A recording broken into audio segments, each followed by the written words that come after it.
ಸಾಮಾನ್ಯವಾಗಿ ಸಿನಿಮಾ ನಟ ನಟಿಯರ ಸಂಭಾವನೆ ಕುರಿತು ಆಗಾಗ ಒಂದಷ್ಟು ಚರ್ಚೆಗಳು ಹುಟ್ಕೊಳ್ಳೋದು ಸಹಜ. ಆ ಹೀರೋಗೆ ಒಂದು ಸಿನಿಮಾಗೆ ಇಷ್ಟು ಸಂಭಾವನೆ ಪಡಿತಾರಂತೆ, ಈ ನಾಯಕಿಗೂ ಅಷ್ಟೇ ಪೇಮೆಂಟ್ ಇದೆಯಂತೆ. ಬರೀ ಅಂತೆಗಂತೆಗಳ ಮಾತುಗಳೇ ಗಾಂಧಿನಗರದಲ್ಲಿ ಗಿರಿಕೆ ಹೊಡೆಯುತ್ತಿವೆ. ಸಾಮಾನ್ಯರಲ್ಲಿ ಇಂತಹ ಪ್ರಶ್ನೆಗಳು ಸಹಜ. ಆದ್ರೆ ನಿಜವಾಗಿಯೂ ಸೆಲೆಬ್ರಿಟೀಸ್ ಎಷ್ಟು ಸಂಭಾವನೆ ಪಡೆಯುತ್ತಾರೆ ಅನ್ನುವುದರ ಬಗ್ಗೆ ಸಾಮಾನ್ಯರಲ್ಲಿ ನಿಖರ ಮಾಹಿತಿ ಸಿಗೋದು ಕಷ್ಟ. ಆದ್ರೂ ಆಗಾಗ ಅಲ್ಲಲ್ಲಿ ಒಂದಷ್ಟು ಸುದ್ದಿಗಳು ಹರಿದಾಡ್ತಲೇ ಇವೆ. ಇದೀಗ ರಾಕಿಂಗ್ ಸ್ಟಾರ್ ಯಶ್ ಅವರ ಟಾಕ್ಸಿಕ್ ಚಿತ್ರಕ್ಕೆ ಪಡೆದ ಸಂಭಾವನೆ ಕುರಿತು ಸುದ್ದಿಯೊಂದು ಹರಿದಾಡ್ತಿದೆ. ಇದು ಎಷ್ಟರ ಮಟ್ಟಿಗೆ ಸತ್ಯ ಅನ್ನೋದಕ್ಕೆ ಸ್ಪಷ್ಟನೆ ಸಿಕ್ಕಿಲ್ಲ. ಆದ್ರೂ ಯಶ್ ಅಷ್ಟೊಂದು ಸಂಭಾವನೆ ಪಡಿತಿದ್ದಾರೆ ಅನ್ನೋ ಪ್ರಶ್ನೆ ಮಾತ್ರ ತೇಲಾಡ್ತಿದೆ. ಸದ್ಯ ಯಶ್ ಸುದ್ದಿಯಲ್ಲಿರುವ ಸ್ಟಾರ್ ನಟ ಮಾರ್ಚ್ 19ಕ್ಕೆ ಟಾಕ್ಸಿಕ್ ಸಿನಿಮಾ ದೇಶ ವಿದೇಶದಲ್ಲಿ ರಿಲೀಸ್ ಆಗ್ತಿದೆ.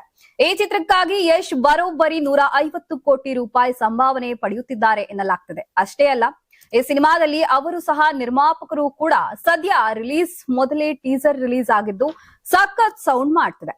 ಕೆಜಿಎಫ್ ಬಳಿಕ ಬಹು ನಿರೀಕ್ಷೆಯ ಸಿನಿಮಾ ಮಾಡಿರುವ ಯಶ್ ಟಾಕ್ಸಿಕ್ ಮೂಲಕ ಮತ್ತೊಂದು ಬ್ಲಾಕ್ ಬಸ್ಟರ್ ಸಿನಿಮಾ ಕೊಡಲು ಸಜ್ಜಾಗಿದ್ದಾರೆ. ಈ ಹಿಂದೆ ಯಶ್ ಅಭಿನಯದ ಕೆಜಿಎಫ್ ಕೂಡ ದೊಡ್ಡ ಮಟ್ಟದ ಸಕ್ಸಸ್ ಅನ್ನ ಕಂಡಿದ್ದು ಗೊತ್ತೇ ಇದೆ. ಆ ಬಳಿಕ ಬರುತ್ತಿರುವ ಸಿನಿಮಾ ಟಾಕ್ಸಿಕ್. ಹಾಗಾಗಿ ಈ ಸಿನಿಮಾ ಮೇಲೆ ಎಲ್ಲರಿಗೂ ನಿರೀಕ್ಷೆ ಇದೆ. ಸಿನಿಮಾ ಪೋಸ್ಟರ್, ಫಸ್ಟ್ ಲುಕ್, ಟೀಸರ್ಗೆ ಹೇಗೆ ಚರ್ಚೆ ಆಯ್ತೋ ಹಾಗೆಯೇ ಯಶ್ ಅವರ ಟಾಕ್ಸಿಕ್ ಸಿನಿಮಾಗೆ ಅಷ್ಟು ಸಂಭಾವನೆ ಪಡೆಯುತ್ತಿದ್ದಾರೆ ಅನ್ನುವ ಬಗ್ಗೆಯೂ ಸದ್ಯ ಚರ್ಚೆ ನಡೀತಿದೆ. ಕೆಜಿಎಫ್ ಸಕ್ಸಸ್ ಬಳಿಕ ಯಶ್ ಬೇಡಿಕೆ ಹೆಚ್ಚಿಸಿಕೊಂಡಿದ್ದು ನಿಜ. ಅಂತೆಯೇ ಅವರ ಸಂಭಾವನೆ ಕೂಡ ಹೆಚ್ಚಾಯಿತು. ವರದಿಗಳ ಪ್ರಕಾರ ಯಶ್ ಅವರು ಟಾಕ್ಸಿಕ್ ಸಿನಿಮಾಗೆ 150 ಕೋಟಿ ರೂಪಾಯಿ ಸಂಭಾವನೆ ಪಡೆಯುತ್ತಿದ್ದಾರೆ ಎಂದು ಹೇಳಲಾಗ್ತಿದೆ. ಅಂದಹಾಗೆ ಅವರು ಸಹ ಈ ಸಿನಿಮಾಗೆ ಸಹ ನಿರ್ಮಾಪಕರು. ಹೀಗಾಗಿ ಸಿನಿಮಾದ ಗಳಿಕೆಯಲ್ಲಿ ಅವರ ಒಟ್ಟು ಸಂಭಾವನೆಯು ಇನ್ನೂ ದುಪ್ಪಟ್ಟಾದರೂ ಅಚ್ಚರಿ ಇಲ್ಲ. ಯಶ್ ಪ್ಯಾನ್ ಇಂಡಿಯಾ ಮಟ್ಟದಲ್ಲಿ ದೊಡ್ಡ ಮಟ್ಟದಲ್ಲಿ ಕ್ರೇಜ್ ಹೊಂದಿದವರು. ಯಶ್ ಮಧ್ಯಮ ವರ್ಗದ ಕುಟುಂಬದಿಂದ ಬಂದವರು. ಆರಂಭದಲ್ಲಿ ಅವಕಾಶಕ್ಕಾಗಿ ಅಲೆದಾಡಿ ಸಣ್ಣ ಪುಟ್ಟ ಪಾತ್ರಗಳ ಮೂಲಕ ಗಮನ ಸೆಳೆದು ಧಾರಾವಾಹಿಗಳಲ್ಲಿ ಅಭಿನಯಿಸಿ ಸಿನಿಮಾಗೆ ಕಾಲಿಟ್ಟು ಹೀರೋ ಆಗಿ ದೊಡ್ಡ ಯಶಸ್ಸನ್ನ ಪಡೆದು ನಿಂತಿದ್ದಾರೆ. ಅಂದಹಾಗೆ ಟಾಕ್ಸಿಕ್ ಸಿನಿಮಾಗೆ ಅವರು 150 ಕೋಟಿ ರೂಪಾಯಿ ನಿಗದಿ ಮಾಡಿದ್ದಾರೆ ಎನ್ನಲಾಗ್ತಿದೆ. ಆದ್ರೆ ಅವರು ಆ ಸಂಭಾವನೆಯನ್ನ ತೆಗೆದುಕೊಳ್ಳದೆ ಅದನ್ನ ಸಿನಿಮಾ ಮೇಲೆ ಹೂಡಿಕೆ ಮಾಡಿರಬಹುದು ಎಂದು ಹೇಳಲಾಗ್ತಿದೆ. ಟಾಕ್ಸಿಕ್ ಚಿತ್ರ ಕೆವಿಎನ್ ಸಂಸ್ಥೆ ನಿರ್ಮಾಣ ಮಾಡಿದೆ. ಮಾರ್ಚ್ 19ಕ್ಕೆ ಸಿನಿಮಾ ತೆರೆಗೆ ಅಪ್ಪಳಿಸುತ್ತಿದ್ದು ಟಾಕ್ಸಿಕ್ ಹಬ್ಬ ಮಾಡೋಕೆ ಯಶ್ ಫ್ಯಾನ್ಸ್ ರೆಡಿಯಾಗಿದ್ದಾರೆ. ಅದೇನೇ ಇರಲಿ, ಇತ್ತೀಚೆಗೆ ಬಿಡುಗಡೆಯಾದ ಟೀಸರ್ ಸಾಕಷ್ಟು ಸಂಚಲನ ಮೂಡಿಸಿದ್ದು ಸುಳ್ಳಲ್ಲ. ಇದು ಪಕ್ಕಾ ಮಾಸ್ ಕಥಾಹಂದ್ರ ಹೊಂದಿರುವ ಸಿನಿಮಾದಲ್ಲಿ Kiara Advani, Nayanthara, Rukmini Vasant ನಾಯಕಿಯರಾಗಿ ನಟಿಸುತ್ತಿದ್ದಾರೆ.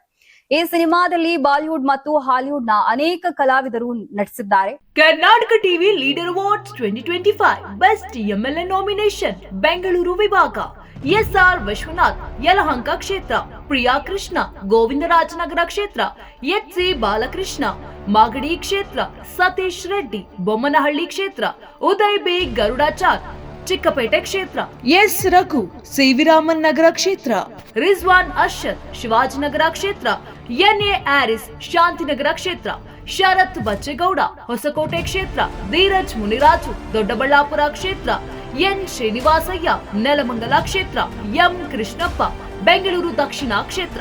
Karnataka TV WhatsApp channel ಮೂಲಕ ವೋಟ್ ಮಾಡಿ ಹಾಗೂ ಇವರಲ್ಲಿ ಬೆಸ್ಟ್ ಎಂಎಲ್ಎ ಯಾರು ಕಮೆಂಟ್ ಮಾಡಿ. ನೀವು ಸಣ್ಣ ಆಗ್ಬೇಕಲ್ವಾ? ಅದು ಒಂದು ಉತ್ತಮ ಆಹಾರದಿಂದ ಸಣ್ಣ ಆಗ್ಬೇಕಲ್ವಾ? ಪ್ರತಿದಿನ ನಮ್ಮ ಜೀನಿ ಸ್ಲಿಮ್ ನ ಯೂಸ್ ಮಾಡಿ ಯಾವುದೇ ಸೈಡ್ ಎಫೆಕ್ಟ್ ಇಲ್ದಂಗೆ ನೀವು ಸಣ್ಣ ಆಗ್ತೀರಾ.